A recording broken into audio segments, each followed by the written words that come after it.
Hello. Wikipedia's picture of the day, August 17, 2020. Today's video is about Pacu jawi. The Pacu jawi is a traditional bull race in Tanah Datar, West Sumatra, Indonesia.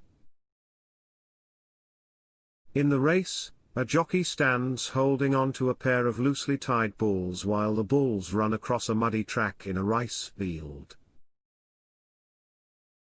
Recently, it has become a tourist attraction supported by the government, and the subject of multiple award-winning photographs. Dramatic high-speed action, mud splashing, and the jockey's distinctive facial expressions add to its aesthetic value. Thanks for watching. And don't forget to like, comment, and share.